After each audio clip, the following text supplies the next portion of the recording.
Good afternoon, ladies and gentlemen.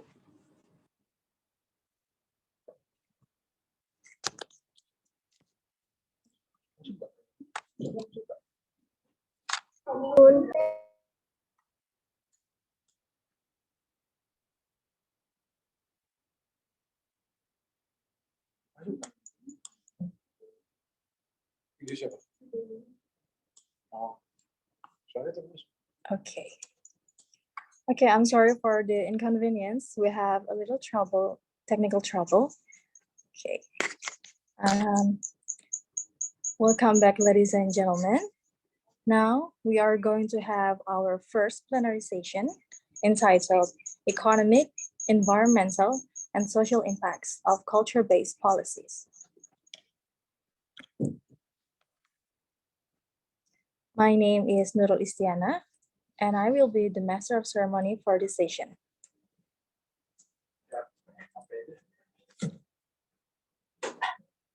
Before we start, let me read the code of conduct first. During the explanation, all the audience should mute their audio.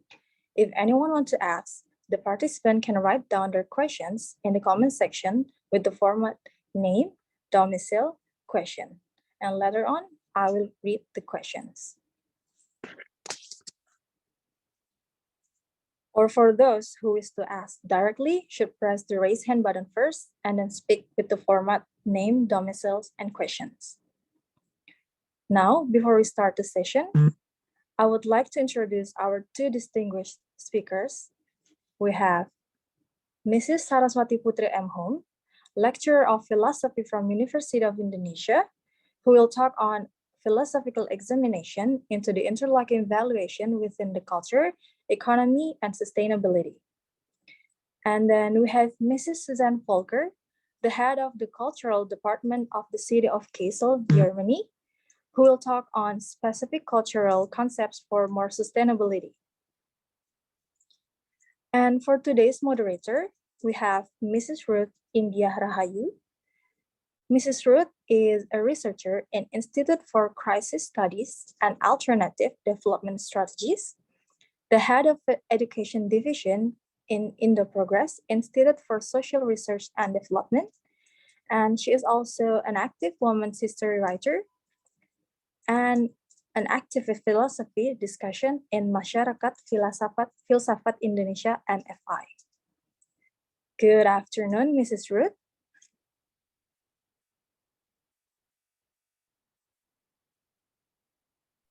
Selamat sore.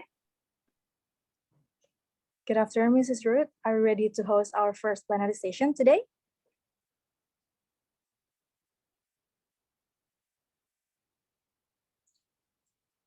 Okay.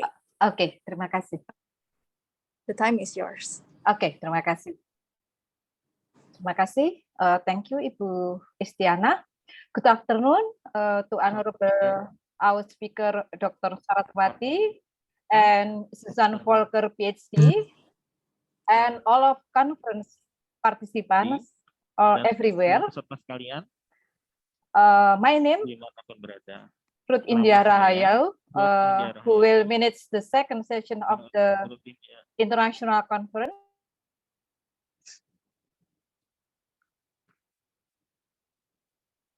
Why mute? On the second term on the economic, environmental, and social impact of cultural-based policy. Ladies and gentlemen, thinking about cultural policy is the key to creating sustainable development, which intersects the economic, social, and environmental or ecological field.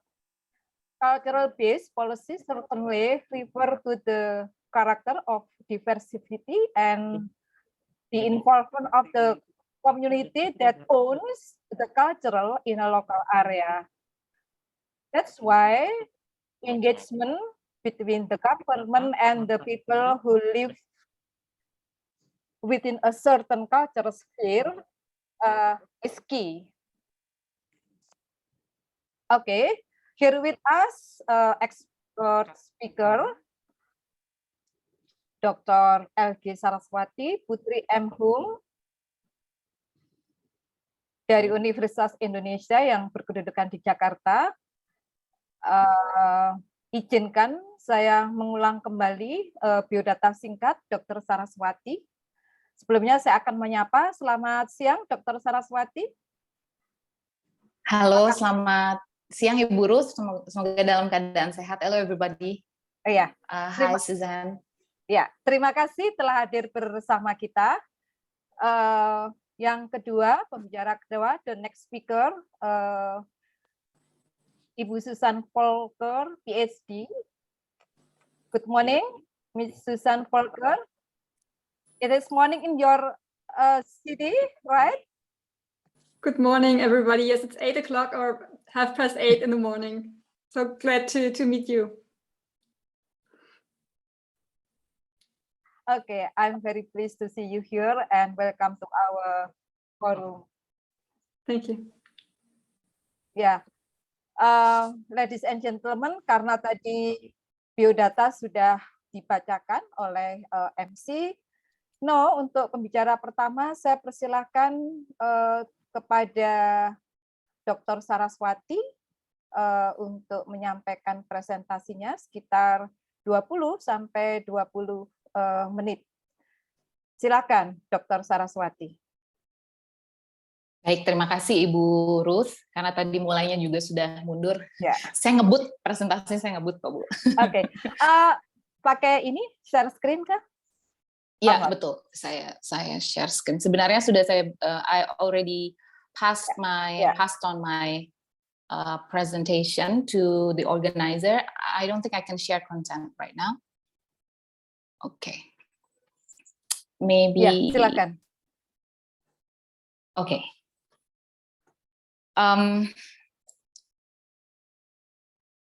So I'm so sorry. I still cannot share my content. Maybe Mbak Nurul, you can help me with making me a co-host. Okay. Thanks so much. Okay.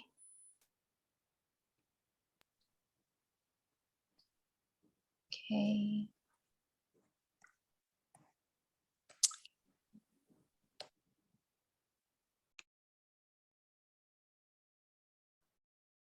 Ya, mohon Mbak Nurul atau panitia host untuk membantu Ibu Saraswati. Okay. Ya. If you want to show it, it's also fine with me.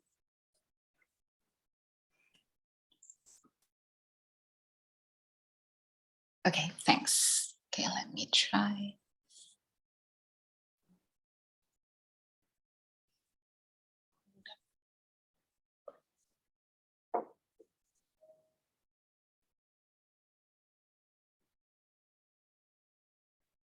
I don't know why it's not showing. Can you wait for a second? Just.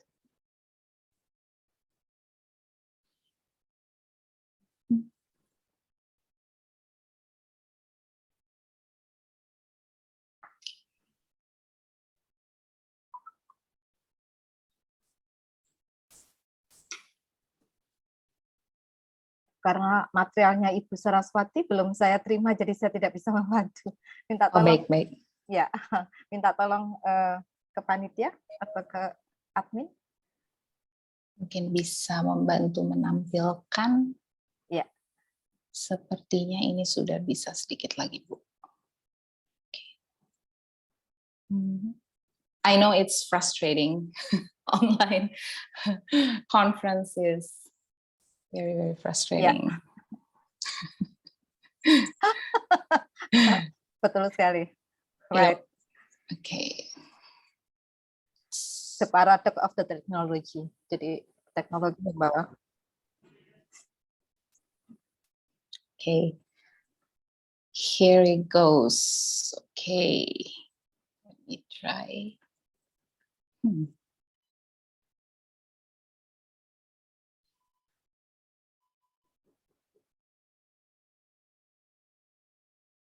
Okay, still not showing. Wait for a minute.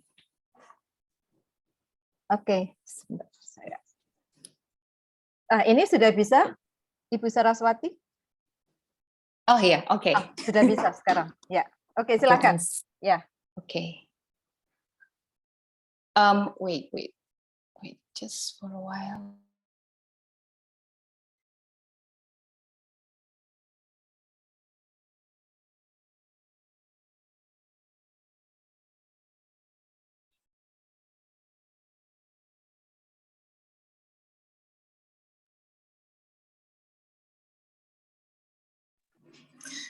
Sorry. Okay. Okay, thank you, Ibu Ruth and participants for your patience. Salam sehat, salam sejahtera. I would like to extend my love and respect to the organizers of the Iconics International Conference on Indonesian Culture for this precious meeting, and to fellow speakers, Madam Susanne Volker. Nice to meet you in this, even though it's through Zoom, and Ibu Moderator, Ibu Ruth Rahayu, and of course to all the participants, wherever that you may be. I hope you are well and healthy this afternoon. Sorry for the slight delay.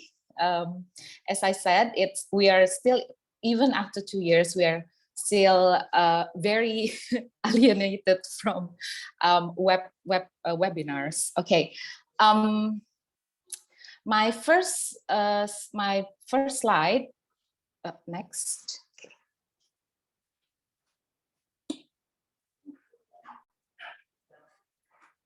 Okay. Switch. Yeah. Okay, I begin my research for this discussion by questioning some of the common economic views which have been dominant in our modern society. And first is that we have a sort of belief that free market is something natural and a good evolutionary fact of our economic behavior. Of course, the industrial era has been celebrated and heralded as a defining moment that progressed our existence into a promising future. And by then, we are creating new social structures and even division of labor, and of course, also requiring nature as a source of our progress. So within that, an exploitation of our natural resources. And I've been rereading all over again for this discussion. I've been reading intensively to Karl Polanyi's The Great Transformation, and also a classic, but also still very even more now, even relevant to our way of understanding climate change, is a research by Donella Meadows. And what in the book The Great Transformation, Karl Polanyi, he argues that our economic system had never been and could never be detached from political and ideological views. And also another important idea by Polanyi is debunking the myth of an existing a kind of self-regulating and stabilizing market. And there's this almost metaphysical belief that the economic efficiency would continues on and on in a perpetual equilibrium. Of course, those are old myths that needed to be deconstructed.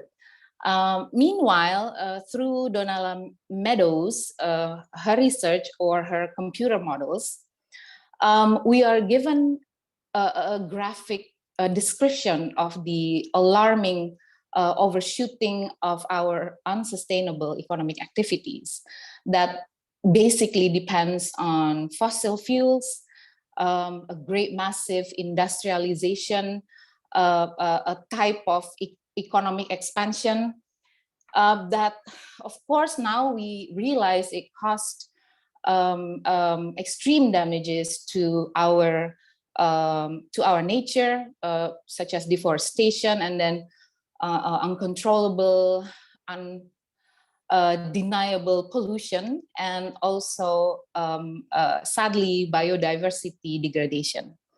And another highlight, if you're interested in reading Meadows' research, is how she also analyzed the word growth, economic, especially economic term, and that is growth.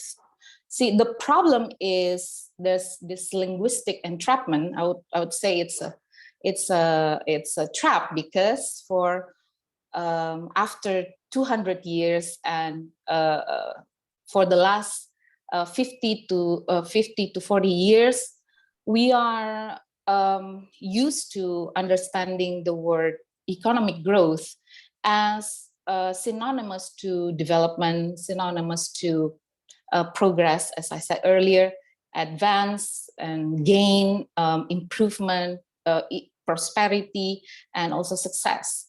So the problem is the idea of growth, which is growth in itself is our word in describing our natural surrounding, how it's growing, and we use it we mimic it to explain our aspiration to see economic growth. Of course, the actuality is far from the idea of growing presented by nature. Growth, or short-term economic growth, is been neglectful to the fundamental fact that a limitless growth or limitless economic growth is impossible. Why? Because nature is limited. Our nature's capacity to sustain, especially species such as human beings who've been populating the planet, is very limited. So we are already overshooting nature's capacity. So that's my first initial main concern in talking about how to demystify these old economic principles. Next. Of course, this obsolete and harmful view mainly position human beings always in opposition with the natural world, and so we want to delve more into some of the latest research made by international platforms, national and international platforms. So here is, as you can see, the pandemic. It has been, and I think it still is, a turning point in our life, and it forces us to reassess our hundreds of years kind of anthropocentric ethical values and beliefs. But as what I'm fearful of, as we are bouncing back to recovery, there's still this sentiment of going back to business as usual. Whereas I think going back to business as usual is not only is a very ignorant position, but also ethically, morally, I think it's wrong. We are presented now more than ever. I think we have mounting of scientific proofs that the planet is hurting and the planet is in peril, biodiversity is in peril, species also humans are also at stake. One of the documents, this is the examples of global declines in nature. The research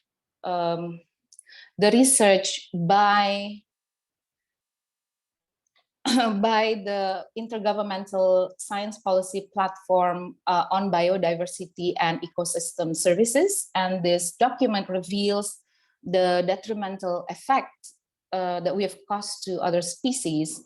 And as the planet heats up, or the planet burns, we are not only endangering ourselves, but also other species. And based on 15,000 scientific reports and research sources from hundreds of, I think, 140 something experts from 50 countries, it shows an overwhelming evidence that human activities are behind and the causation of nature's decline. We are causing more than 1 million species now at risk of extinction. Next. And still, yes, and other than IPBES, I'm also using the report from IPCC, and that's research conducted by consortiums of interdisciplinary scientists at the Intergovernmental Panel on Climate Change. And the recent publication shows, as you can see here in the graph, that the danger of irreversible losses on terrestrial and also freshwater and coastal ecosystem if the planet continues to heat up even more than 1.5 degrees Celsius. Of course, we've the danger back in 2017, we have reached approximately 1 degree Celsius in 2017, and we are at risk. Of course, if we continues the trend increasing or the warming up of planet Earth. So those two research or reports made by various scientists and multidisciplinary, interdisciplinary research by various subject and disciplines and method using various methods, basically conclude in one joining statement that we are not okay. We're in the state of climate emergency. But of course, even now we are still hearing climate deniers and people who are not convinced enough that the planet is in trouble or our lives is in trouble. And this, I think, also a part of that culture of putting human centered, our need and our arrogance as centered in our cultural living. Okay, next. I think, Bu Ruth, I'm going to be super fast right now. Okay. Okay. Yeah, in my next silakan. slide, I argue, and I'm also reading from Robert Costanza and for understanding ecological economics, and changing our ways of living is not, I think it's not merely a choice right now, but it is a race against time to protect what is left of this planet. So that's, I think also climate change is not only costing, because my background is from this, the study of philosophy at a Faculty of Humanities in the University of Indonesia. So climate change, I would argue, is not only causing physical distress for us, but also I would argue it is causing an ecological, and existential, even a spiritual crisis to human beings. And we are trying to understand this sense of crisis using, it's not enough to use one discipline to understand the problem of climate change, because there's this empirical side of climate change that we are facing the danger of extreme weather, failing of crops. Those are empirical hard facts of what's coming. But also, I think in cultural perspective, we are losing a part of our, an important part of our existence, which is our connection, our bond with nature.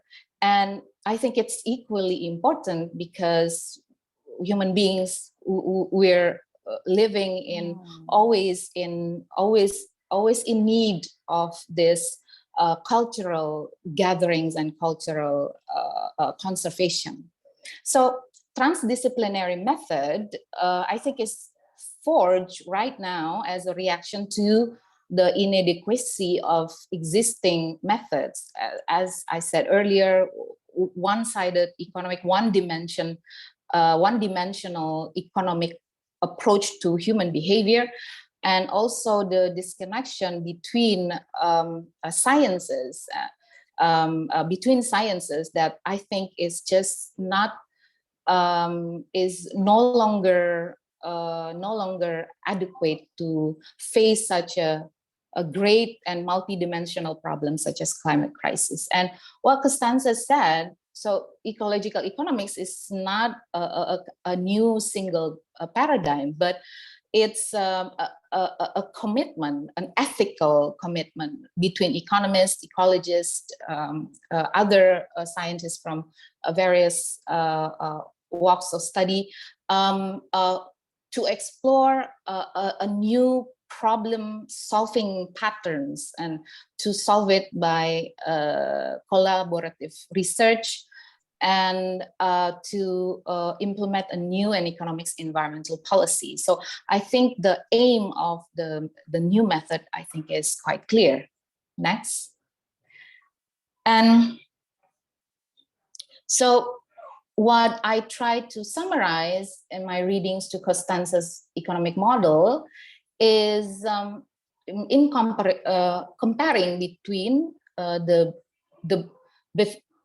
current economic model, I think, still being applied in countries and still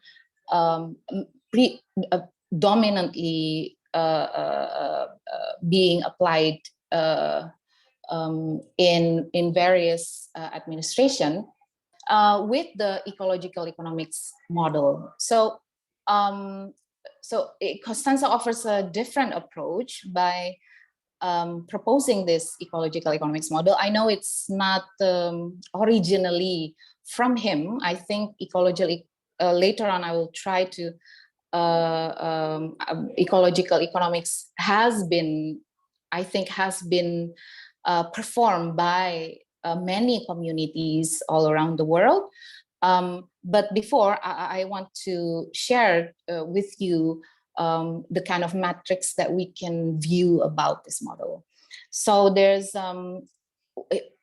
we can see here that the basic worldview and culture, for instance, before, it's very mechanistic, and we must have a dynamic, a holistic, and how we adjust our human life in congruence to nature, how to follow to nature's capacity, and how to be responsible collectively, not only, as we know, economy is about, sometimes is being reduced to individual property, ownership, competition between individuals, accumulation of wealth, but how to go beyond that, how to see beyond that. So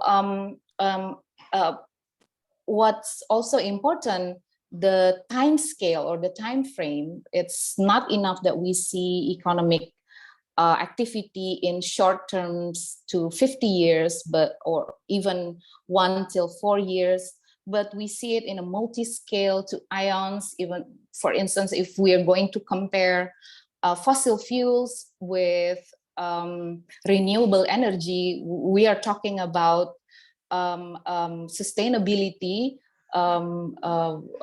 for aeons. So I think that's also interesting. And for public policy, his recommendation is, before we have the free market, the invisible hands, as I said earlier in my first slide about market capitalism, a more approach to individualism and privatization, and then now we are trying to push policies that ensure economic inclusivity for the greater biotic community, and then how to forge a social ecological justice. So when we talk about welfare and wealth, it is within the community. It's not only for the few, only for the 1%, for instance. So I think those are interestingly very relevant now, even in this situation. 3 menit lagi, 3 minutes again for you. Oke, Bu. Ibu Saraswati. Yes. Selanjutnya, next. So, yeah, the task is how to extend our idea. This is by Aldo Leopold, a 1950s conservationist, which he said that a thing is right when it tends to preserve the integrity, stability, and beauty of the biotic community, and it's wrong when it tends otherwise. So he extends the term community, not only reserved only for humans, but we must include our diverse surroundings and as part of our cosmocentric sensibility or of belonging. And next, just for more about the valuation, here you can actually read it thoroughly in their latest report. Here, IPBS try to break down 4 values typology. So the finding summarizes into 4 perspectives using the example of river. So when we understand the diverse values, there's living from the river that emphasizes nature's capacity to provide, and then living with the river has a focus on lives other than humans, such as the intrinsic right of the river.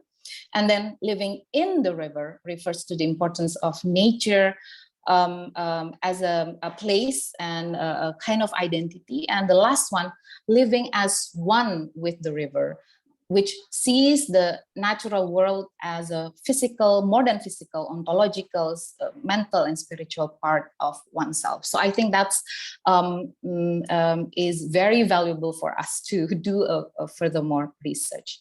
Next. Next,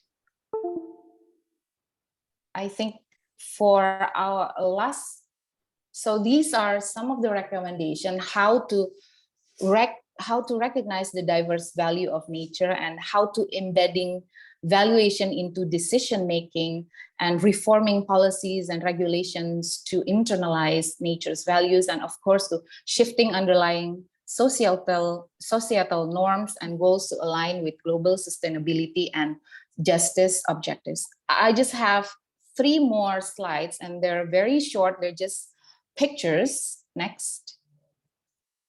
That what the IPBS values typology, actually here in Indonesia, we have ecocentric or cosmocentric worldview, and it's been conducted by the indigenous communities for hundreds of years, and because now the 5% of indigenous communities are protecting more than 80% of global biodiversity. I think we have to shift our system of knowledge, not only including, but major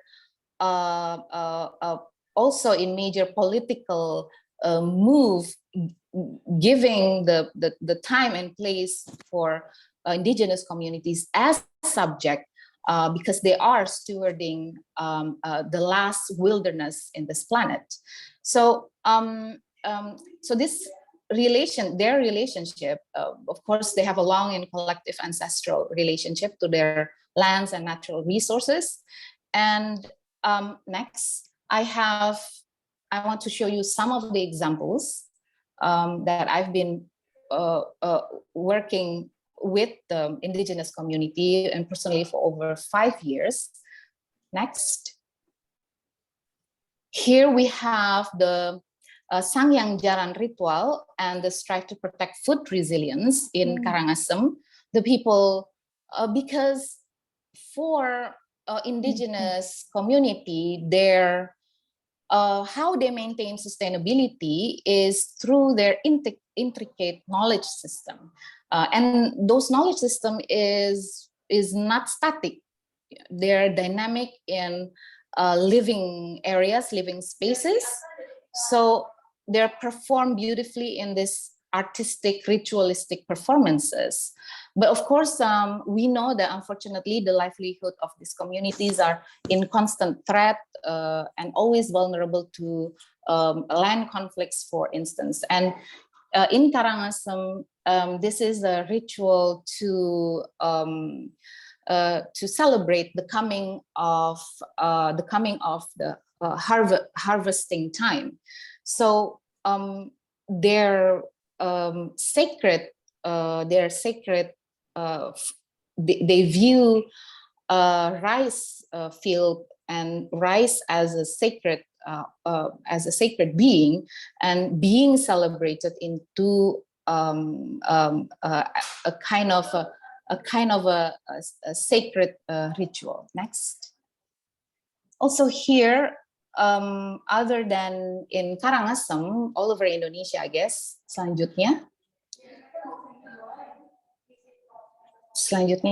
Here, of course, we know that in 2009 and 2010, there's this strong female figure from Timor, and that is Aleta Baun. She said to me, what does the forest means to you, and the mountains that were threatened to be mined for marble? She said, the stones are bones, the soil are flesh, the waters are blood, the forests are skin, lungs, and hair of nature. So there's that kind of a personalization of nature with the body of nature. So for Molo people in Timor Islands, they are safeguarding and caring for this land for hundreds of years. And for them, the mining of the mountains not only hurtful to nature, but because the body of humans and the biodiversity is also one with nature, it also hurtful, not only physical, but also mentally, and as I said, spiritually for them. So that's my presentation. I'm looking forward for Q&As and trying my best to fit those slides into 20 minutes. Sorry, Ibu Ruth, for any delay. Thank you, everybody. Terima kasih Ibu Saraswati, kami juga mohon maaf karena ada beberapa persoalan teknis. Kita waktu presentasi yang seharusnya 30 menit untuk masing-masing narasumber menjadi berkurang. Mohon maaf juga dari kami.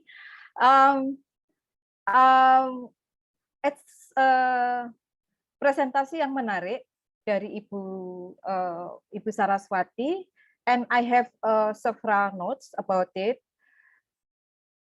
First, we are living with the misguided view of economic growth is that something naturally. Dr.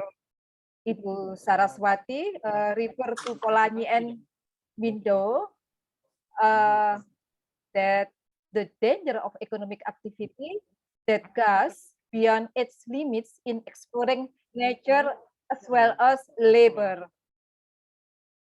Nature has come to a limited capacity for self-recovery. So human and other species are threatened with extinction. And then we are in a climate emergency.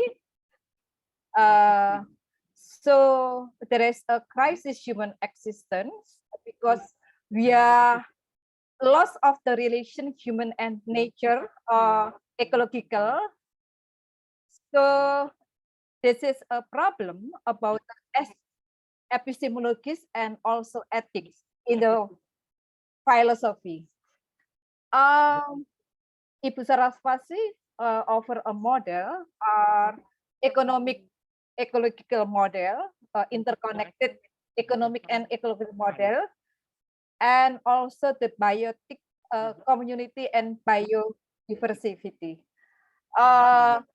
Finally, we should learn to local community that have kearifan lokal in the developed intersectional between human, nature, and economic development.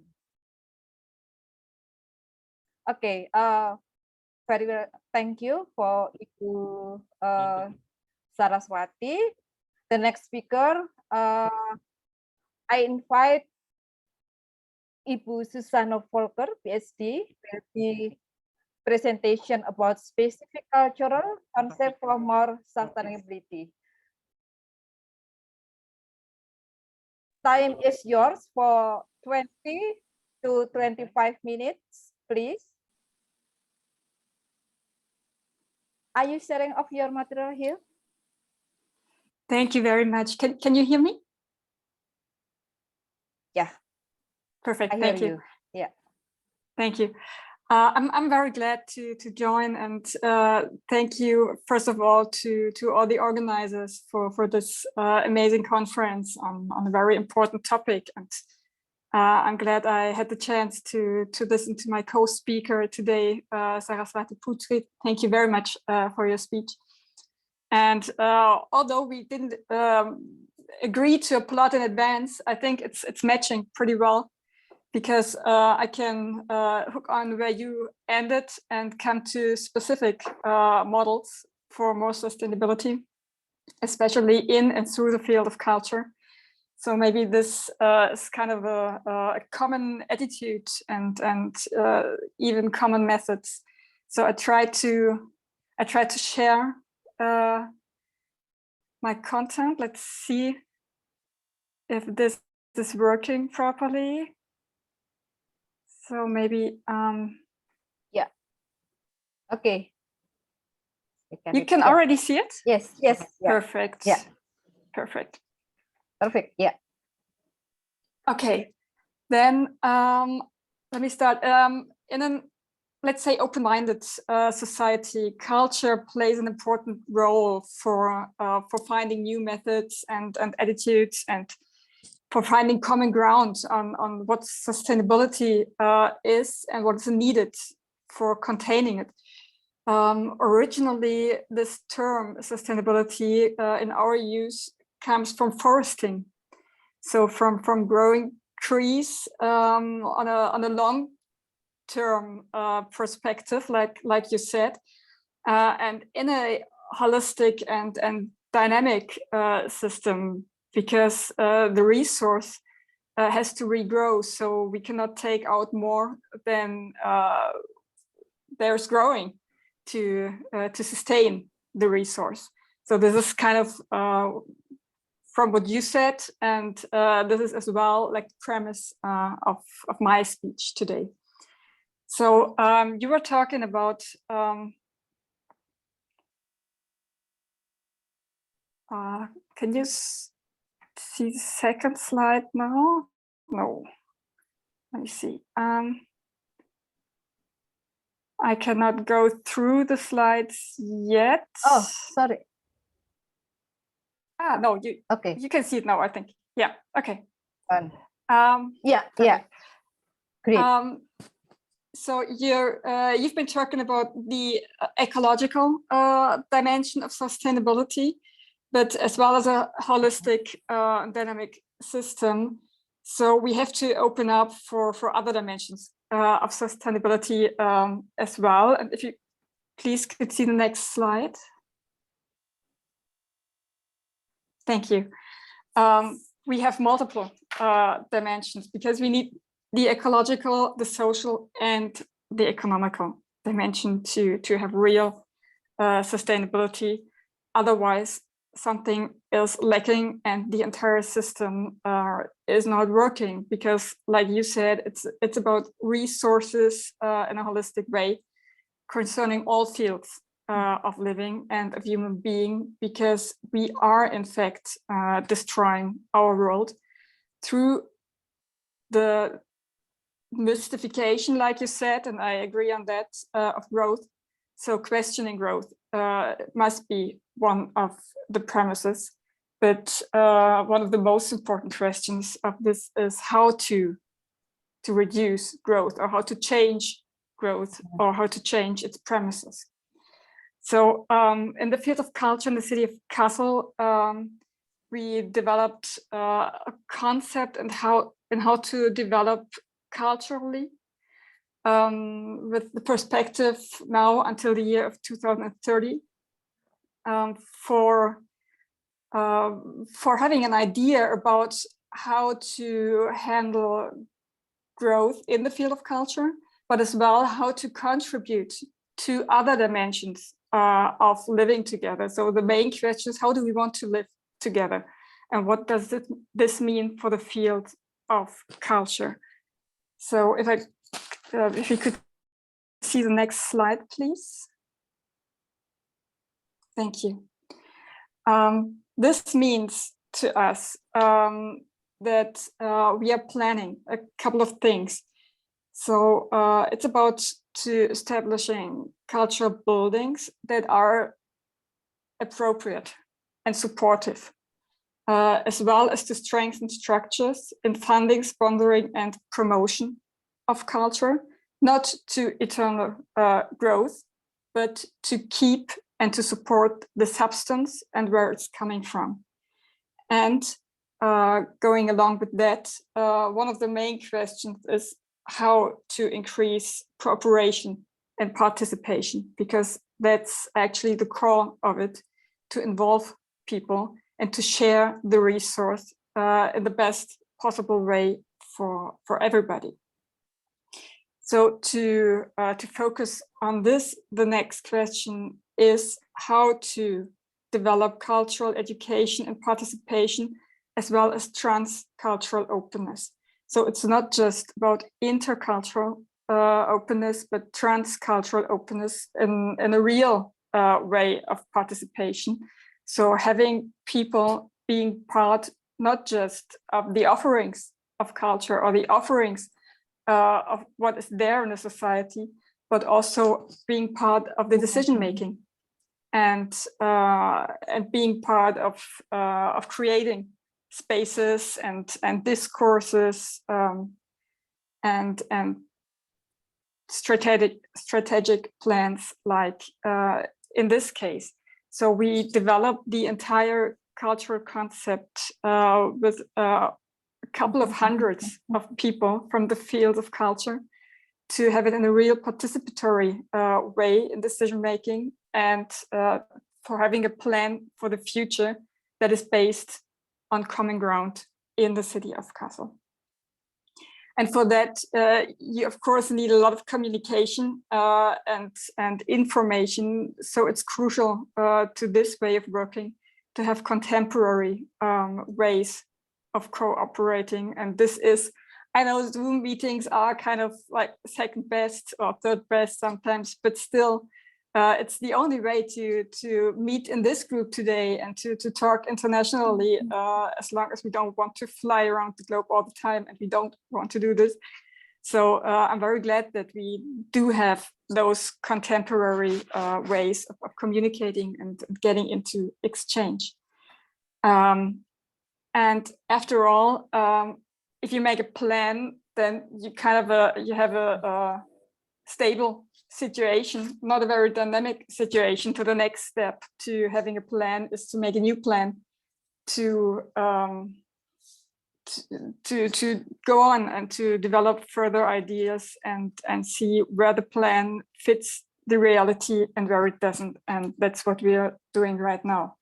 We developed the cultural concept in 2017 and 18, and realizing it now until the year of 2030, but not as a stable or static system, but as a dynamic system based on what is actually and really needed.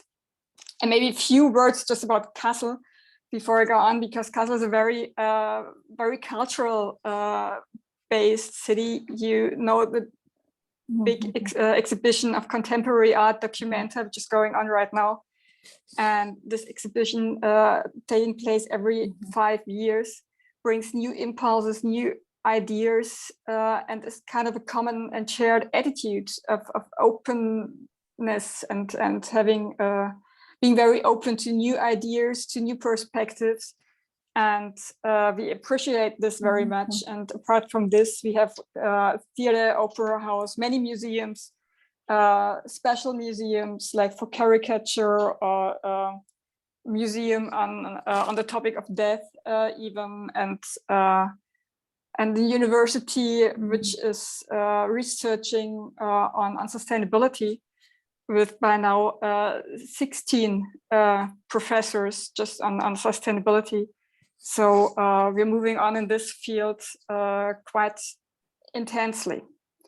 So talk about what to do and how to find methods and solutions is kind of a common commitment. And I'm very glad that we share this commitment, and maybe we can see the next slide on this. This is the next one. It's very small, but it doesn't matter. I just guide you through it. This just illustrates that we gave us a couple of workshop or working fields in which we want to improve the concept and the working and living in the cultural field in Kassel. So if I may let your focus on the first bubble with the next slide, then we see, if you just look at the headline, that would be just enough, that we need spaces, and especially need, not the last one, please, the first bubble in the thank you, left upper corner, thank you, spaces that are need oriented. So it's not just about growing or being faster and brighter and more beautiful and having more impact, like in a worldwide manner, but being need orientated for the cultural creation, which means for those who actually do come up with the ideas and who do develop the ideas. So it's about the substance, not just about the image of what is done, but about the substance. And that's kind of the most important premise of our concept, that we work need orientated, which implies that there is no eternal growth needed, because the need in creating the substance of ideas and culture, it changes, but it's not up to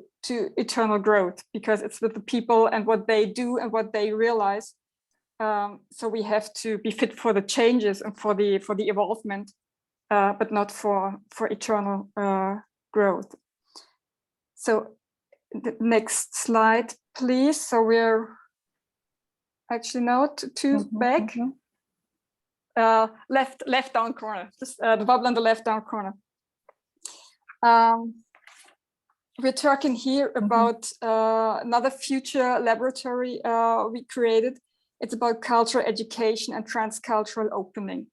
I said a few sentences on this at the beginning, but for us, it's a very, very sustainable and important strategy for cooperating, co-working, and co-thinking. Because in a society, the very youngest to the very oldest people have to be involved to really have a basis to find out what is needed and what people want and can contribute to society in a cultural meaning, in a cultural field. So coming back to the word of the substance, this is for us crucial to involve people, but not just by asking every once in a while, but in a stable and long-term manner. So it's about a participatory way of working.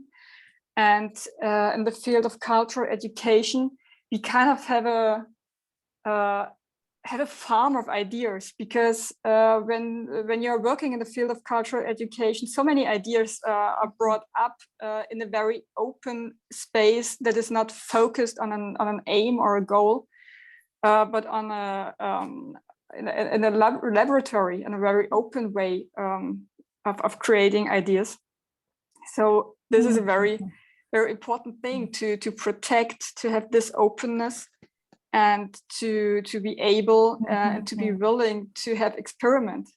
And experiments can always succeed or they don't, but they always are about learning and growing, but not in an economical way, but in a, let's say, intrinsic way of growing and learning. And this in a worldwide manner. So cultural education goes together with transcultural opening to us, because that's about different perspectives and about getting into real exchange and having mutual learning. And if we take a look at the next bubble in the upper right corner, it's about district development. I was just speaking about need-based support and resources that fit the needs. So we do have to take a look at the districts and at the networks, because otherwise you do have like a top-down strategy, which will probably not work out. But if you look at the needs in the districts and in the networks, you have a bottom-up movement which fits the needs, so you can share the resources in a way that really help the substance growing, and not the institutions or the image, but the substance. So this is in our cultural concept as well a very important point. And in the down right corner, there's another future laboratory, and this is about communication in a contemporary way. So we've been speaking about online meetings, but as well sharing community and co-working and co-thinking opportunities, like in a center for centers for creativity and for cultural co-working, and as well, especially in meanings of cooperating between institutions and as well between people. So giving the possibilities and finding a framework for helping people to get into cooperations, to get into exchange, is a very important aspect for us to support sustainable living. And as I may remind you, the question above all to our concept is, how do we want to live together? And this is our basis for finding solutions how sustainability in economic, in social, and in ecological matters can work, and how we can create and then, of course, share resources. And maybe that's just as a short impulse for our discussions. Thank you very much. Thank you, Ibu Susanne Volker, for giving us such informative and interesting presentation. I've not an important approach from Ibu Susanne experience in Kassel. First, about the ecological, social, and economic intersectional for culturally based policy sustainability. And then second, about the building a living atmosphere of diversity, a cultural district development as a laboratory. Building a space that is oriented to need a transcultural approach, opening up space for community participation and also collaboration between the government and the community. And the third, it's important, expanding exhibition as work in cultural field to revive the cultural creativity of the community. Ya, Ibu Bapak hadirin sekalian, partisipan konferensi, waktu selanjutnya adalah untuk diskusi. Akan saya berikan kesempatan kepada hadirin yang ingin mengajukan pertanyaan atau tanggapan kepada kedua narasumber. Mohon penanggap atau penanya harap menyebutkan nama, institusi, dan pengalamatan pertanyaan atau tanggapan kepada Ibu Saraswati atau Ibu Volker. Now, Ibu Susanne, I'm giving the opportunity to the audience who want to ask question or feedback. Yeah.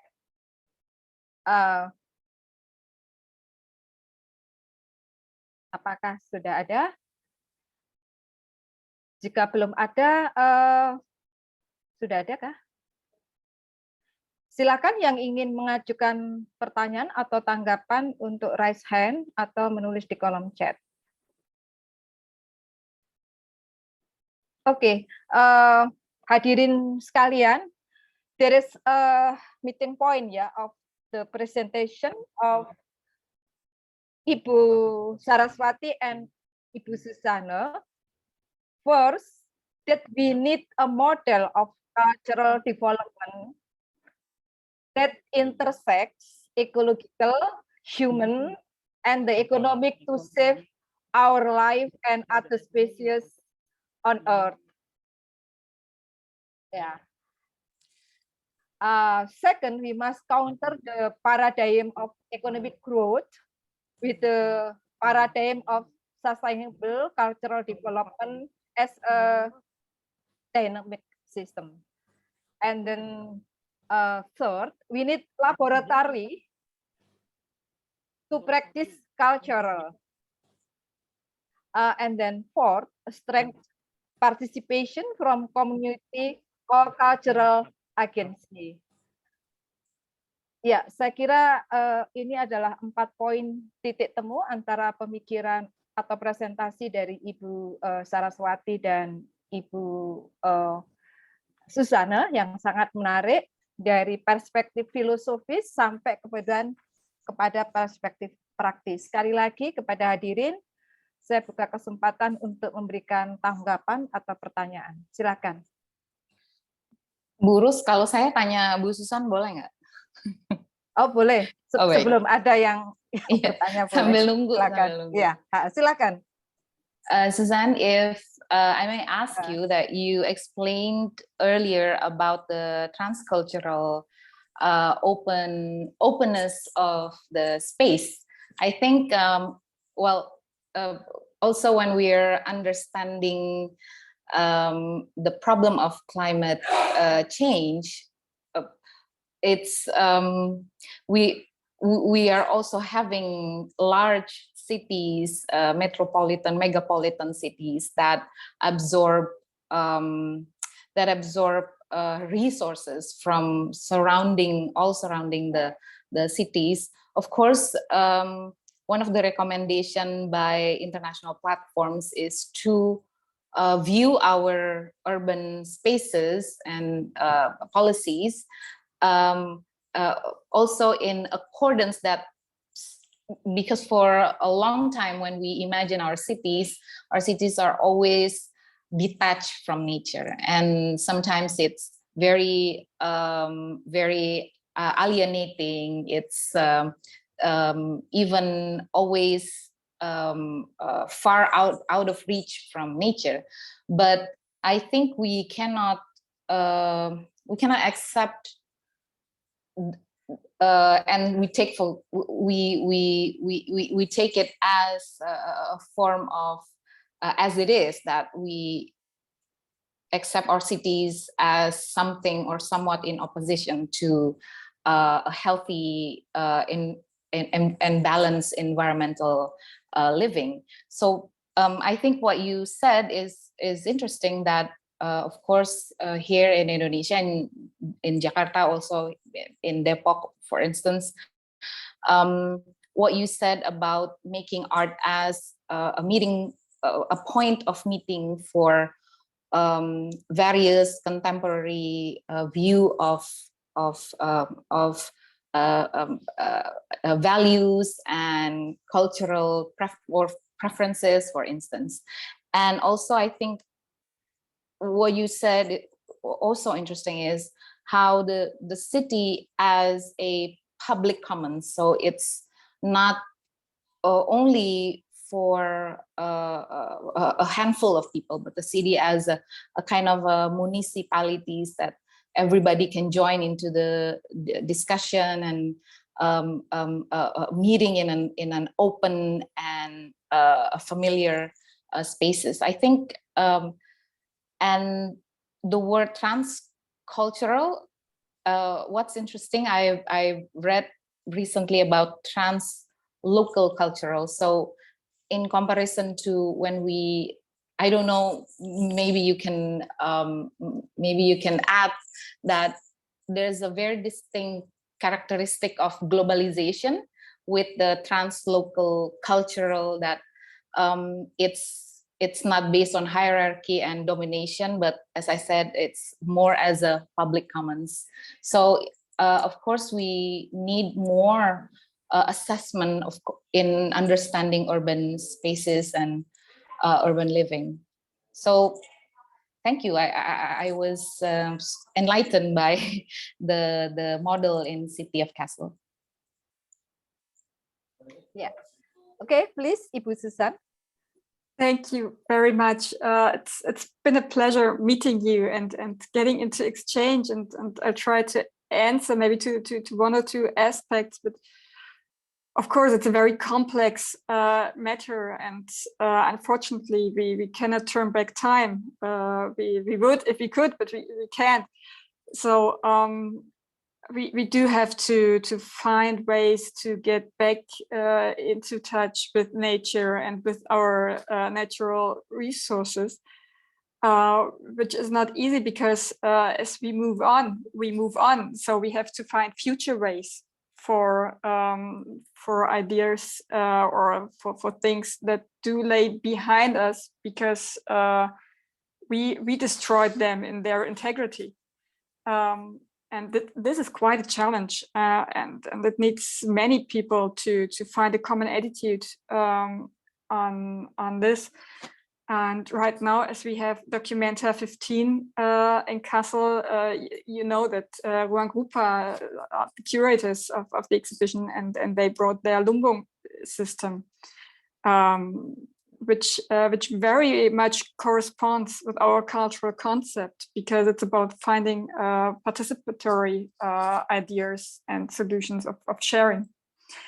And especially in the big cities, as you said, people lost contact to nature, and which is as bad, lost contact to each other. They kind of live in parallel universe within the same city, maybe in the same house or in the same neighborhood, not being a community, but just being isolated individuals often enough, especially in the so-called global north or Western world, whatever you want to call it.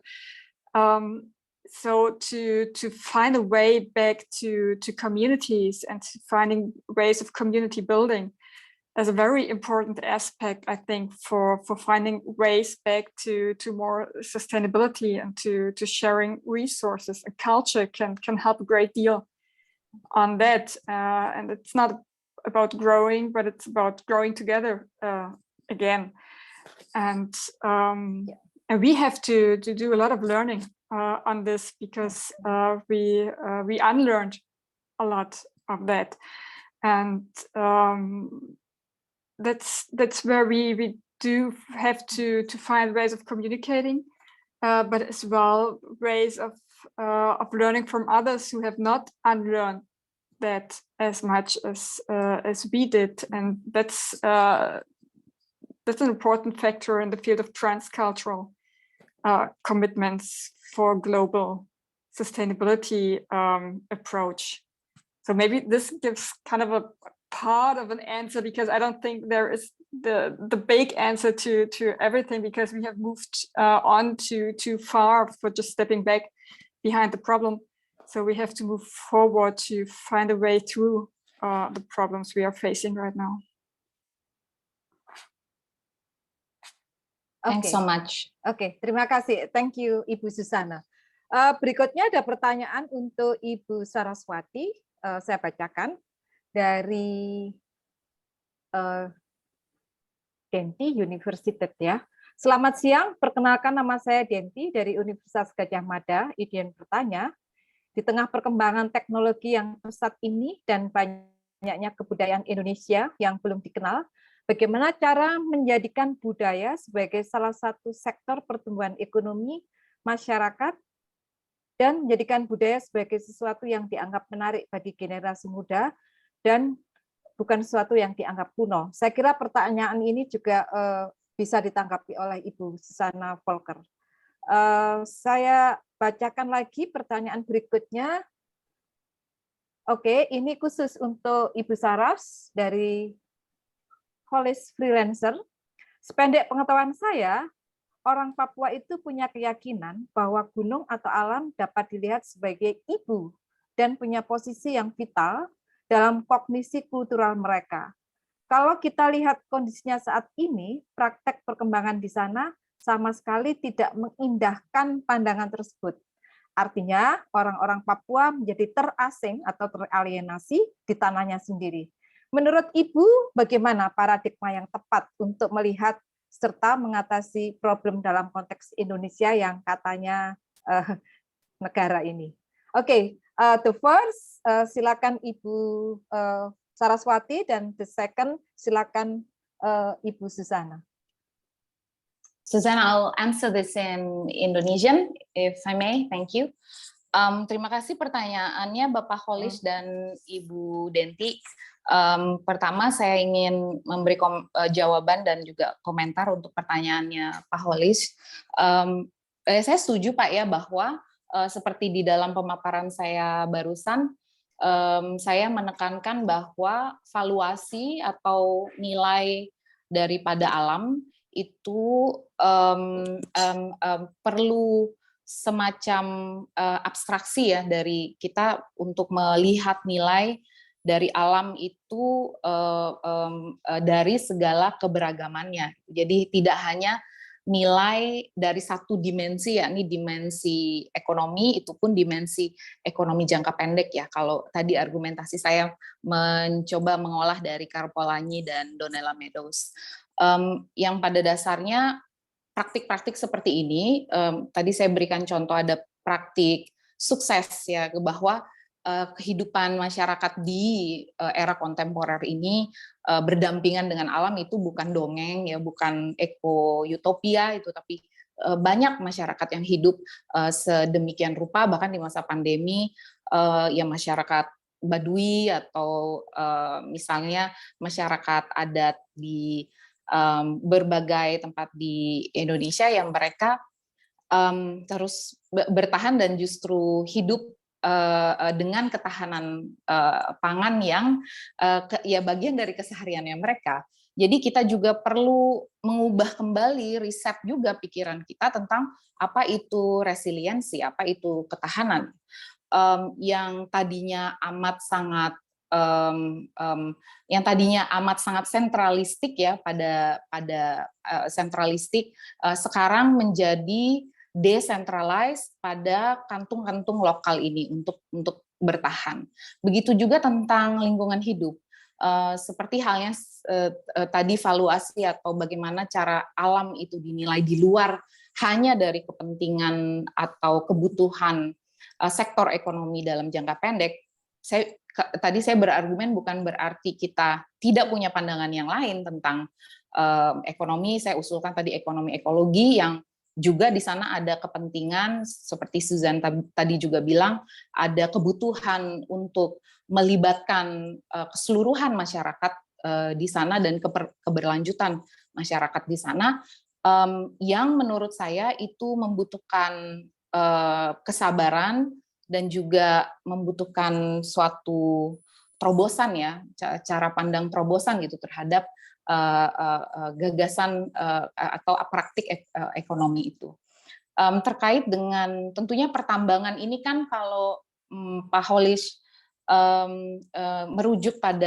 bisa merujuk pada laporan panel perubahan iklim, satu hal yang ditegaskan adalah bagaimana caranya membangun atau mengubah, kalau Susanne tadi bilangnya kata growth itu diubah, gimana caranya kita reclaim kata growth atau kata development itu tidak serta-merta berarti apa yang kita pahami sekarang, pembangunan skala besar yang justru menyingkirkan alam, meminggirkan masyarakat setempat misalnya, tetapi justru pembangunan di masa perubahan iklim itu adalah pembangunan yang selaras dan beradaptasi sesuai dengan alam.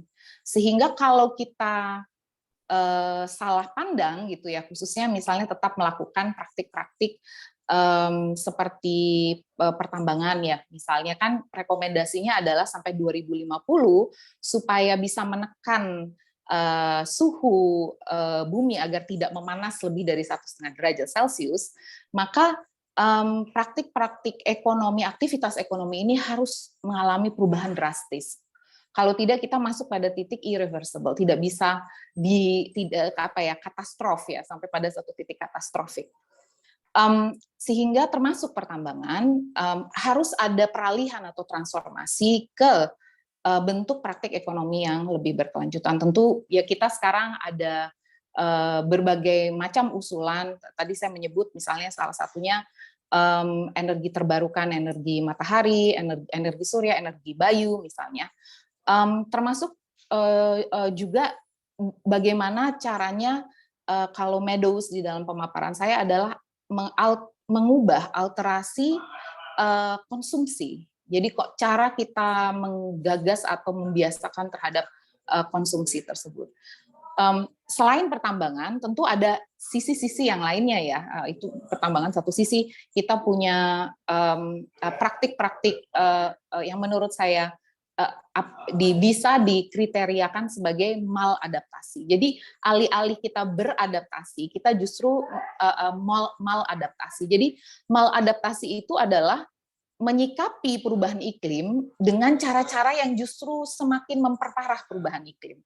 Nah, ini yang menurut saya harus diantisipasi dan harus di stop ya. Misalnya kita juga melihat selain itu di sektor ekonomi kreatif dan pariwisata, kalau kita ingin mengembangkan pariwisata berkelanjutan, tentunya bagaimana caranya melibatkan masyarakat. Kalau kita bicara tentang stakeholders, ya masyarakatlah yang memiliki mayoritas daripada area hidup itu. Mereka lah yang mengelola. Sehingga misalnya jika kita melihat selain di Papua pertambangan di Sangihe yang akhirnya sukses ya di stop, tapi kalau kita lihat di Pulau Komodo, kemudian di Labuan Bajo, termasuk juga di Papua di titik-titik pembangunan infrastruktur, baik itu infrastruktur tambang maupun infrastruktur pariwisata, kita harus mengindahkan tadi prinsip-prinsip bagaimana caranya beradaptasi dan memitigasi perubahan iklim. Jadi ini bukan ekonomi pada masa yang biasa-biasa aja. Ini kita kan menghadapi ekonomi yang gimana caranya beraktivitas ekonomi di apa artinya gitu ya kita melakukan semua pembangunan maksudnya pembangunan massal ini, tapi di 2050 kita melihat permukaan pesisir kita misalnya sudah tenggelam atau kita kehilangan sebagian besar spesies dan kegagalan pangan misalnya. Kita juga perlu memiliki strategi yang tadi ya, strategi jangka panjang itu bukan hanya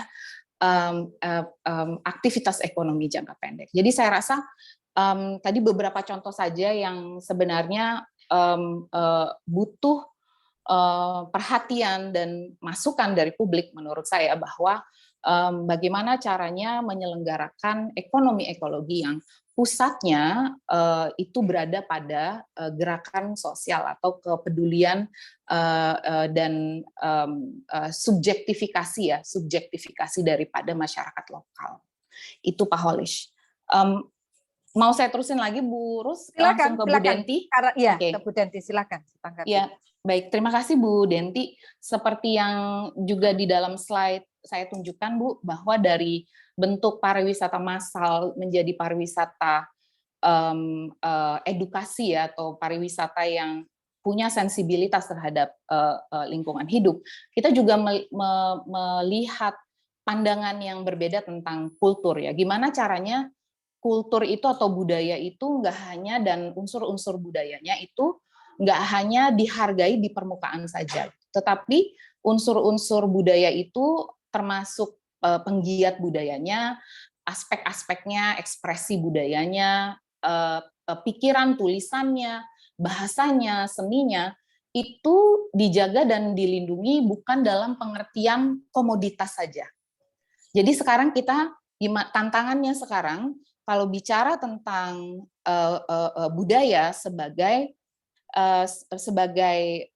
bagian daripada pertumbuhan ekonomi, saya setuju dalam pengertian bahwa pengembangan ekonomi itu sama seperti respon saya ke Pak Holish, dia menguntungkan bagi masyarakat setempat, dia menguntungkan bagi sebagian besar masyarakat, tidak hanya pada sekelompok misalnya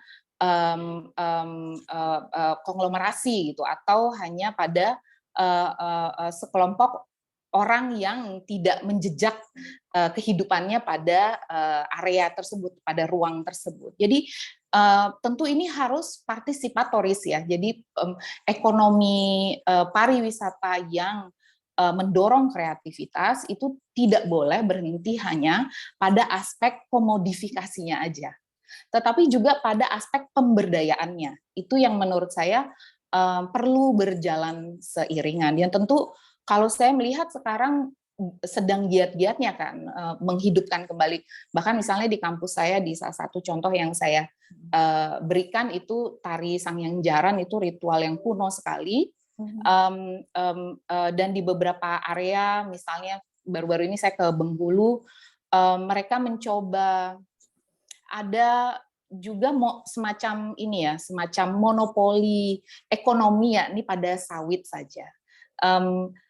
Di mana masyarakat merasa gimana ya caranya orang-orang setempat di Bengkulu itu bisa punya kesejahteraan datang dari tempat lain yang lebih berkelanjutan. Akhirnya mereka mengembangkan ekonomi kreatif, pariwisata dengan ekonomi kreatif. Mereka menghidupkan lagi tari-tarian misalnya yang punya daya tarik sehingga orang bisa datang mempelajari, berkunjung dari praktik kebudayaan mereka. Tapi tadi masyarakatlah yang memegang dan masyarakatlah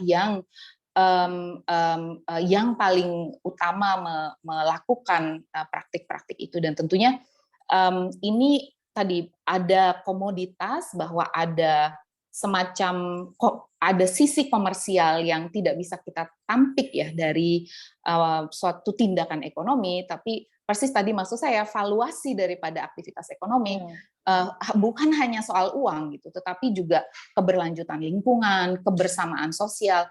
Kalau mendatangkan banyak sekali mencoba mendatangkan komersialisasi satu area, tapi masyarakat setempatnya tergeser atau termarginalisasi, tentu ada yang salah pada pembangunan itu. Itu yang disebut sebagai maladaptasi. Nah, kita bisa punya model yang tentu punya model yang berbeda. Kita punya banyak perangkat dan banyak cerita sukses di tempat-tempat lain bagaimana menyeimbangkan itu. Jadi itu tantangan, memang tidak mudah, tapi tantangannya memang di sana. Ya, seperti itu, Bu.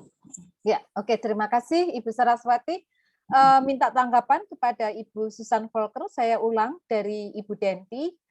Di tengah perkembangan teknologi yang pesat ini, bagaimana cara menjadikan budaya sebagai salah satu sektor pertumbuhan ekonomi masyarakat dan menjadikan budaya sebagai sesuatu yang dianggap menarik bagi generasi muda dan bukan sesuatu yang dianggap nol.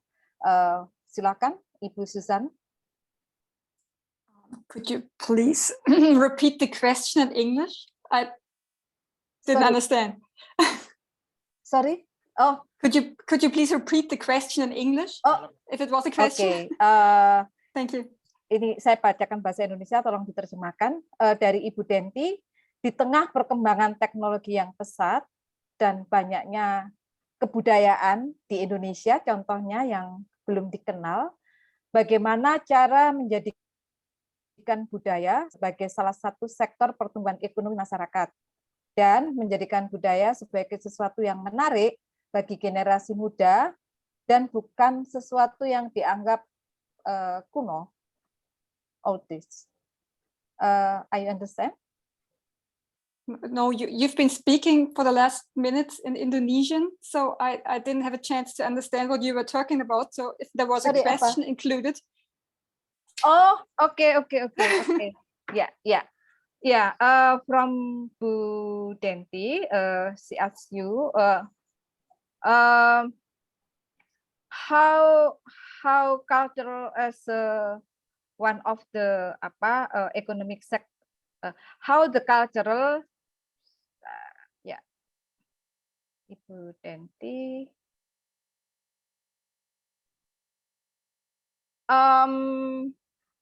How make cultural one of the sector of economic growth in society, make cultural something that is considered attractive to younger generation and not something that is considered old-fashioned. Maybe Ibu Susanne have a response about it.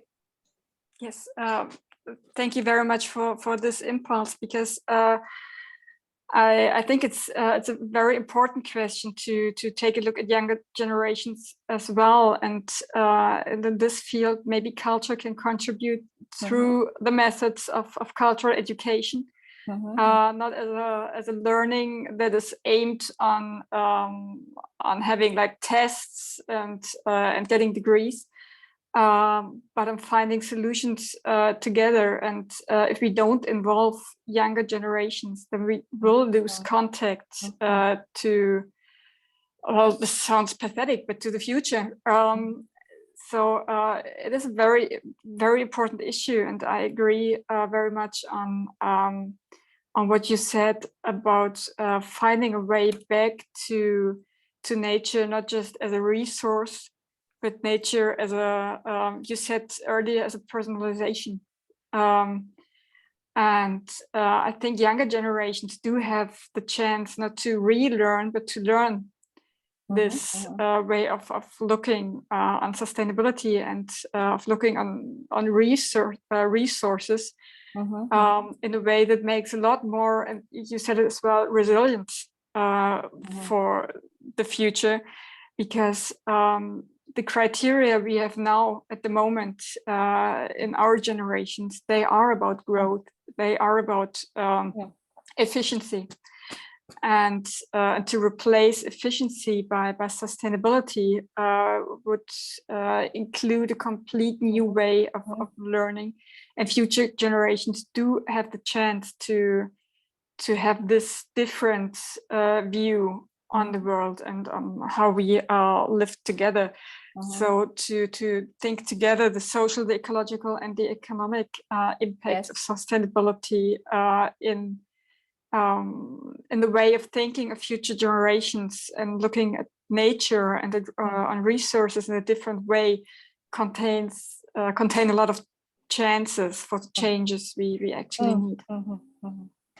And then there is a question for you, Ibu Susanne, from Pak Arif Dewe. Pak Arif Dewe, ya. Here in Indonesia, several studies have found that state policies have marginalized traditional culture, such as traditional performing art. Does this happen in German too? Does the cultural concept used for the policy affect in the impact of the policy? This is the question for you. Please, Ibu Susanne, to respond it. Thank you very much for this very interesting question. It's quite difficult to answer because I have to make a difference in this field actually between Europe and Germany. Let me answer for Europe first and then for Germany.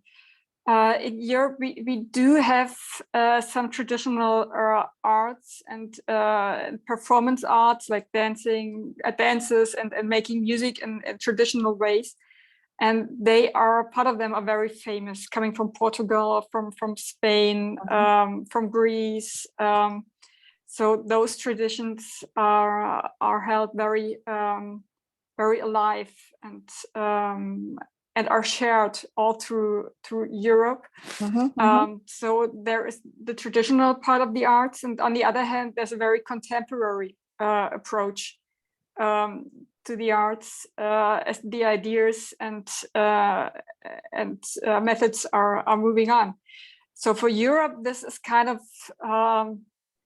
well, let's even say quite balanced situation. In Germany, the situation is quite different because we kind of let go of traditional art and culture during or after Second World War, since Germany caused a world war, and traditions were very appreciated during this time. We let go of those things that were part of the propaganda to prepare the Second World War and the Shoah and everything that came with it. So we kind of lost connection to the traditional, to many of the traditions and traditional art. There are some that are still celebrated or performed or held alive in some parts of Germany, but they have become very touristy as well. But as a nation or as a community of people who share traditional arts all over the country, we kind of let go of this because they were part of a quite dark situation. Okay, thank you, Ibu Susanne. Semoga Pak Arif dapat memahami. Pertanyaan selanjutnya, in bahasa Indonesia, untuk Ibu Saras dari Pak Miftah, ya, Pak Miftah Mutmainah, Yogyakarta. Yang pertama adalah bagaimana dengan keberlanjutan adat di Indonesia, contohnya di Papua sendiri. Pertanyaan yang kedua, selain budaya, bagaimana dengan meningkatkan kebersihan lingkungan kita sendiri, seperti mengedukasi masyarakat tentang memilah sampah, degradable dan non-degradable. Karena kita sendiri tahu bahwa adanya littering juga berdampak langsung terhadap climate change. Terima kasih. Itu dua pertanyaan untuk Ibu Saras, silakan. Baik, terima kasih Bu Ruth. Pak Miftah yang sedang berada di Jogja, terima kasih atas pertanyaannya. Di nomor 1 sepertinya tadi saya sudah banyak bahas ya Bu ya, soal adat Papua. Kalau boleh Pak Miftah, saya mengomentari, mencoba rembuk juga pendapat saya tentang betul bahwa problem yang juga khususnya ketika bicara perkotaan juga ya, Pak Mifta ya, bahwa kota-kota yang padat selain Yogyakarta, tapi juga seperti Jakarta, Depok, tempat saya kerja juga, itu memang sangat bergelut ya dengan limbah. Dan tentunya penelitian terakhir tentang kandungan mikroplastik yang ada bahkan di dalam pangan kita maupun dari laut ya, hasil laut bahkan sampai di dalam tanah itu sendiri itu sudah ada mikroplastik. Itu menunjukkan bahwa zat membahayakan ini sudah sedemikian mencemari ya, dan tentu berbahaya untuk kesehatan manusia ya, karena manusia menyebabkan dan kemudian manusia yang juga menuai dampak itu. Tetapi yang juga perlu kita pertimbangkan ketika bicara tentang limbah, bukan hanya dari aspek estetis ya Pak Mifta, saya setuju bahwa aspek estetis kebersihan lingkungan itu penting, itu mencitrakan sebagian dari iman kita juga ya, kalau di dalam frasa gitu dikatakan, tetapi juga aspek solidaritas kita pada makhluk hidup yang lain, bahwa limbah ini ya amat sangat membahayakan untuk makhluk hidup lainnya, yang setiap harinya kita bisa menyaksikan bagaimana jika ada paus terdampar atau bagaimana banyak sekali mereka yang kemudian teracuni oleh sampah-sampah plastik, itu isi daripada kandungan dari perut mereka. Jadi menurut saya ada sisi yang lebih mengerikan itu tentang limbah, bahwa ini seperti invasi elemen yang amat sangat berbahaya dan yang sangat toksik untuk planet ini, tetapi tidak tadi membuat kita merasa bahwa ini sesuatu yang darurat ya. Memang ada hal yang tidak langsung kita secara eksponensial tuh muncul ya, tapi kita akan melihat akibatnya. Ya tentunya sekarang juga sudah mulai menuai akibat dari pencemaran lingkungan ini. Bagaimana cara mengatasinya? Betul Pak, bahwa kadang-kadang kalau saya ditanya, kita tuh mesti ngapain sih kalau menghadapi perubahan iklim, Pak Mifta, saya setuju banget. Mulai dari cara hidup individu saja masing-masing, termasuk tadi bagaimana membatasi konsumsi, khususnya plastik sekali pakai. Misalnya saya mencoba berusaha mengurangi jejak limbah yang kemudian menjadi beban untuk lingkungan hidup, termasuk juga tadi memilah, kemudian limbah organik. Kalau di kampus saya, kami aktif melakukan pengmas dengan masyarakat, dengan petani kota ya, pertanian kota itu mengelola limbah organik untuk dijadikan pupuk ya, menggunakan biodigester misalnya. Itu bukti-bukti nyata bagaimana teknologi, kita punya kreativitas untuk menciptakan suatu teknologi, dan teknologi itu menopang keberlanjutan. Salah satunya tadi dengan mesin reaktor biodigester itu ya, dia bisa menghasilkan pupuk, tetapi juga bisa menghasilkan listrik secara ya terbarukan ya, karena dari limbah bisa jadi listrik. Itu kan suatu tadi imajinasi dan kreativitas yang dibutuhkan untuk bagaimana caranya meninggalkan budaya antroposentrik yang lama, kita beralih pada budaya tadi bukan hanya yang estetis, alam itu bertahan, lingkungan hidup indah, tetapi lebih mendasar lagi bagaimana bisa menjaga kelangsungan biodiversitas ya, terkait dengan penanggulangan limbah. Itu sih kalau dari saya.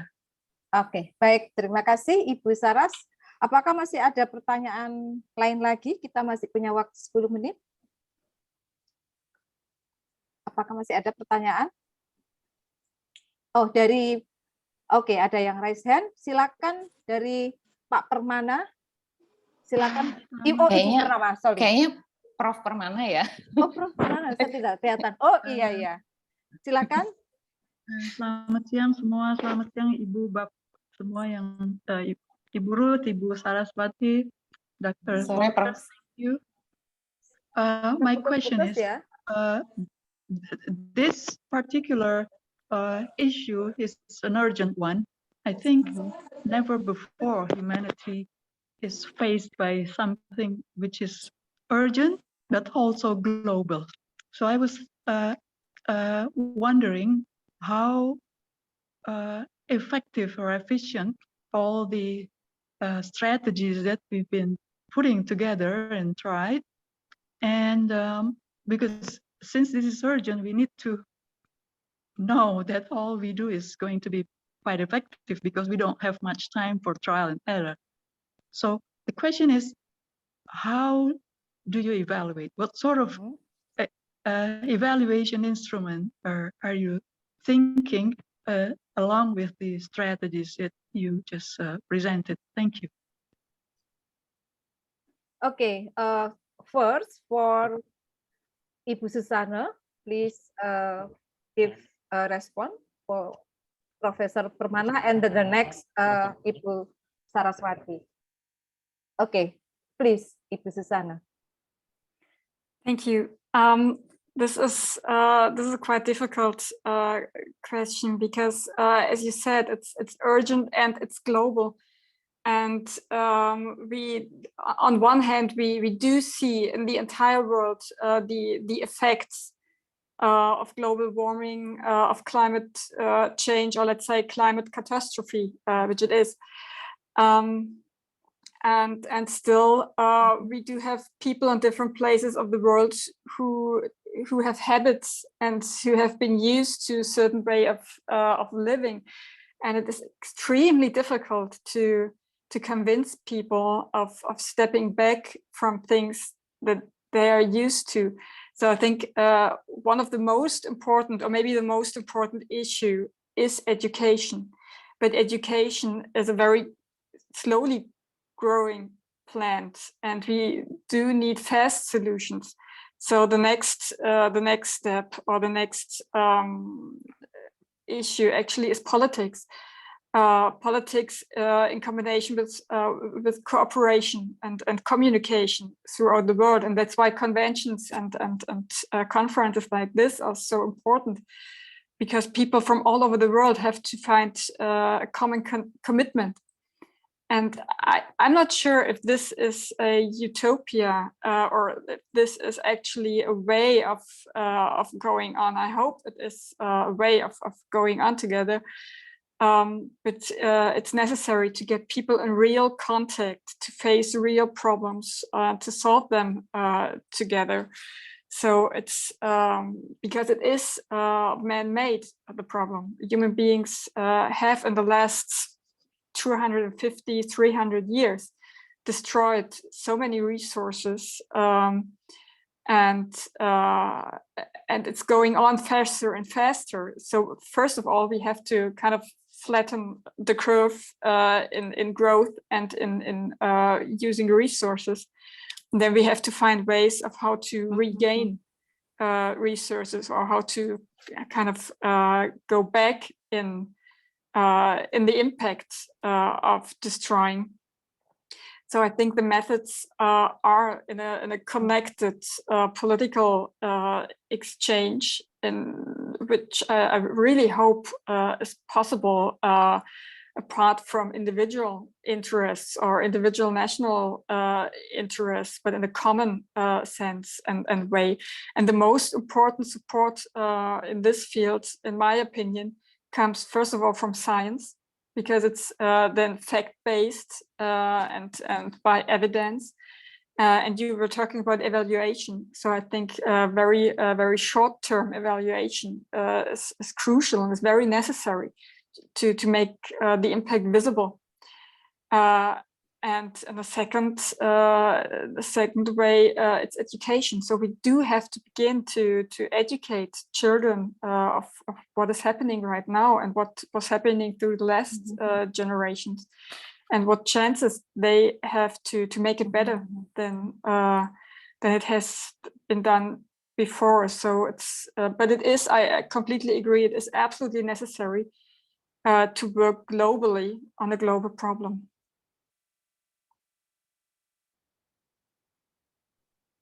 Okay, thank you, Ibu Susanne. Next, silakan Ibu Saras. Thank you, Ibu Ruth and Professor Permana for your question. I'm your actually biggest fan. Because Susanne has answered, I think I echoed some of Susanne's answer, because there's the problem of political will. First, about how to evaluate. Of course, the platforms, the international interpanel platforms, they have models to evaluate, even though their representatives and scientists, they would say that it's not, we cannot view it in a traditional model of evaluation, but it needs a different approach to evaluate progress or success in areas, because when, in a way, the Earth, of course, as a one entity, it has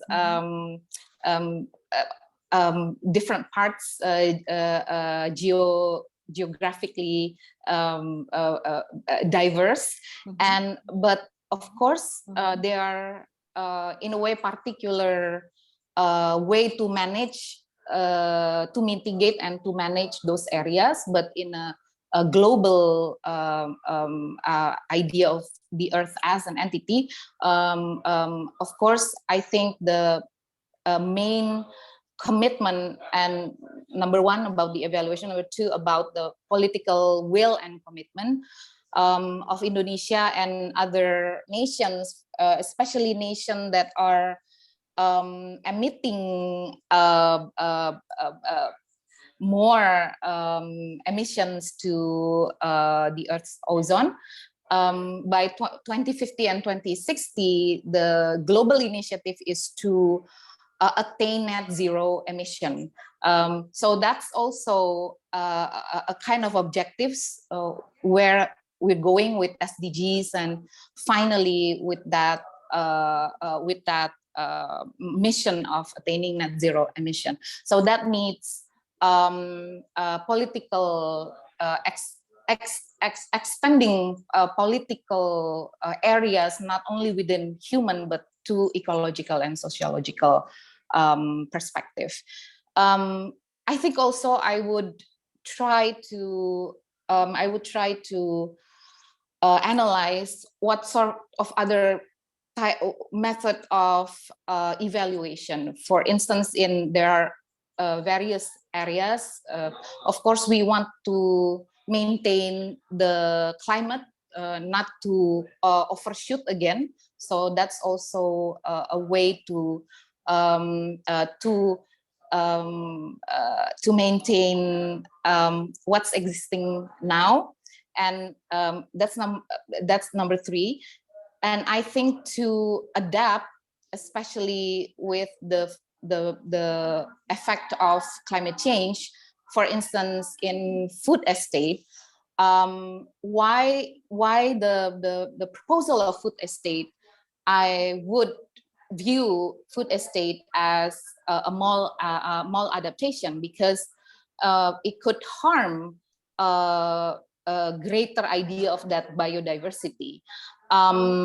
Instead, for instance, because food estate is deeply rooted to centralization, and it could harm the richness of biodiversity in different, because we have an archipelago type of living. Of course, we have to keep in mind how different islands and areas live with different with various diverse ecosystems. So how to also evaluate those particularities, and involving the IPBS recommendation, involving how local community approach to those problems, and try to in a transdisciplinary approach, gather local wisdom with scientific modeling, computer modeling and whatnot, to look for, to assess a success or regress or whatever position that we're in. So that's another, I think, also another way to evaluate. In another sense, of course, how we evaluate that we are in a good pathway to facing climate problems. The success of, as Susanne said, reforestation, that would be very important. How to shift industrialization and to shift economic activity that also in balance and in accordance to biodiversity. Those, I think, also I would say a success and a good evaluation on some of the initiatives, like rewilding damaged areas, former mining areas being rewilding or reforested. I think that's also a way to what to do in, as you said, in a grave emergency of climate change. Yeah. Gitu. Okay. Thank you, Ibu Saraswati. Okay. There is 2 questions. First, addressed to Ibu Susanne, and the next for Ibu Saras.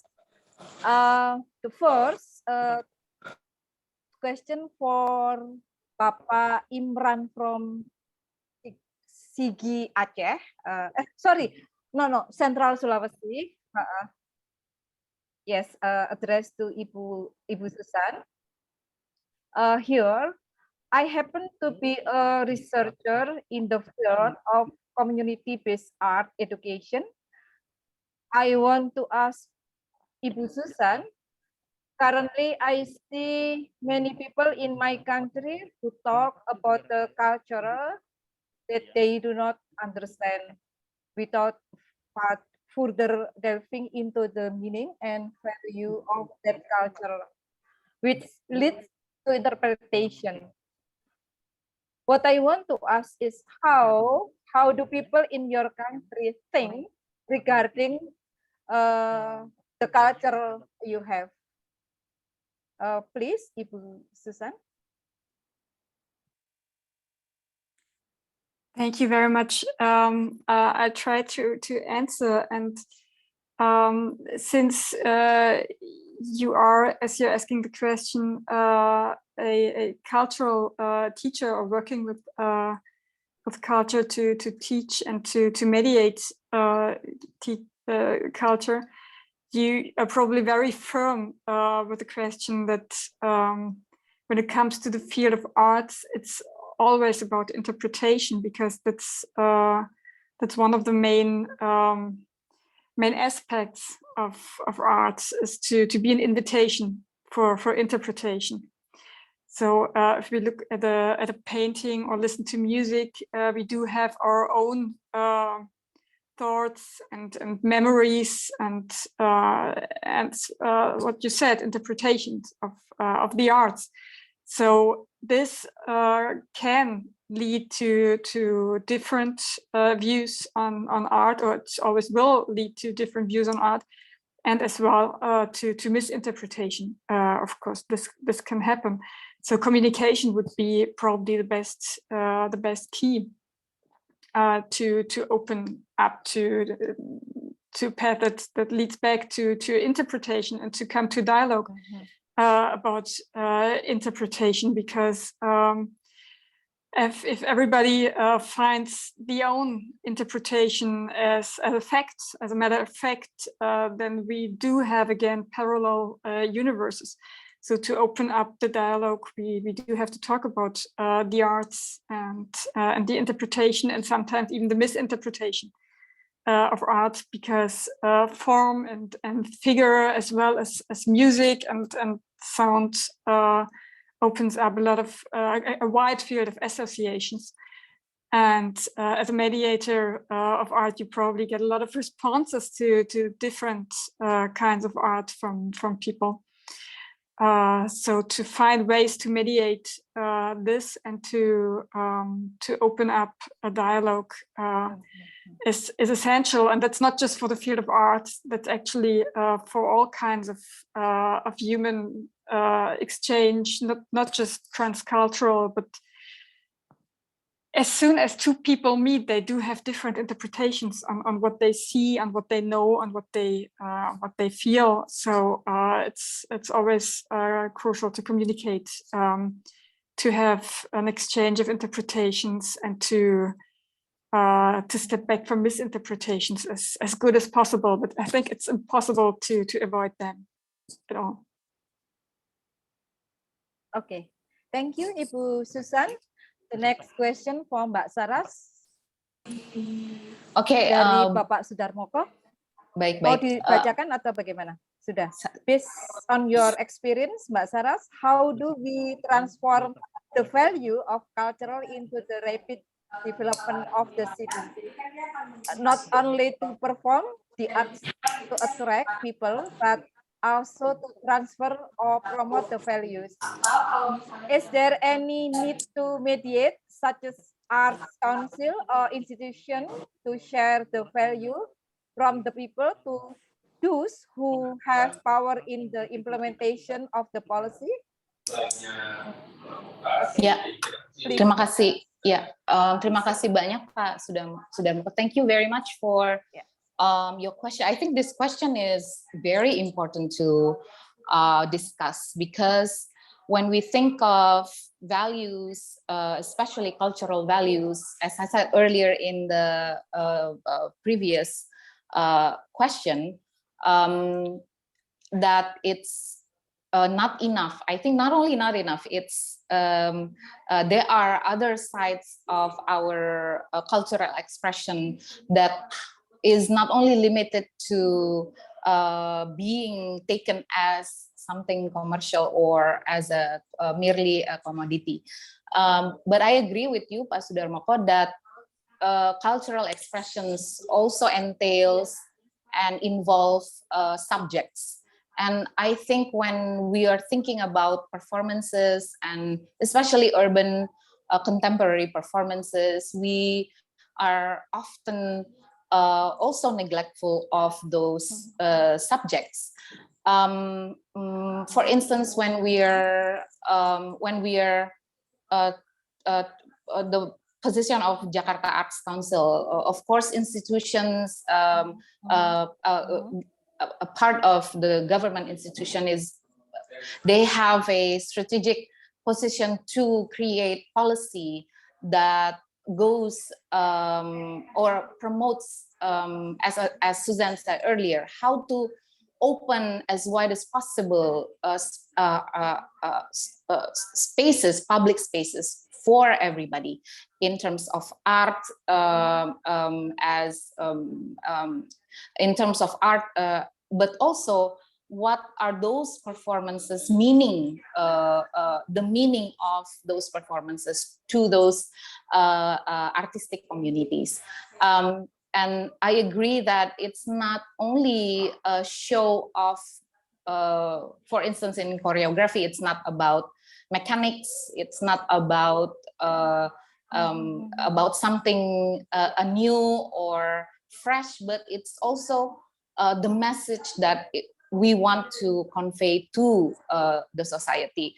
In Jakarta, we are not ever in short of brilliant artists, street artists, for instance, how they expresses critiques towards bad policies, and how they're expressing it through street art, to graffiti, or even through dance and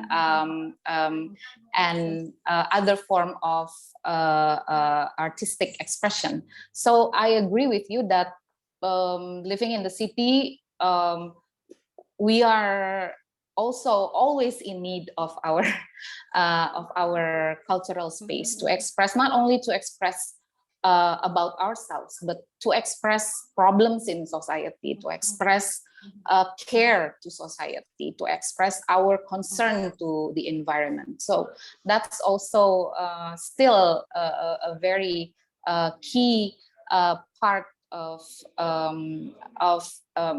understanding performances as a part of social movement and social communication. I hope, well, basically I'm just agreeing with Padang. Ibu Ruth. Okay, thank you. Okay, thank you, Ibu Saras. Ladies and gentlemen, finally we should be to close this session.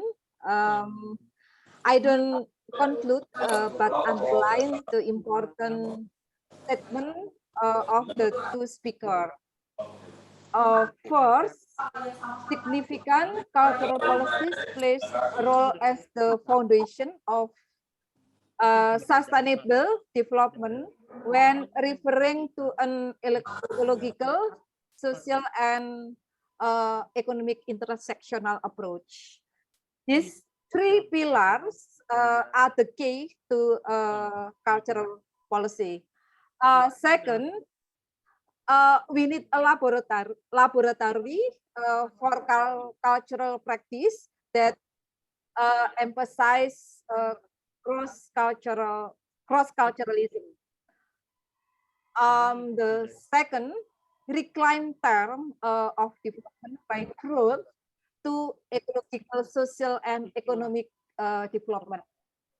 And then fourth, it is important also scientific approach. For example, about the method evaluation that involve local community to evaluate industrialization or like something that.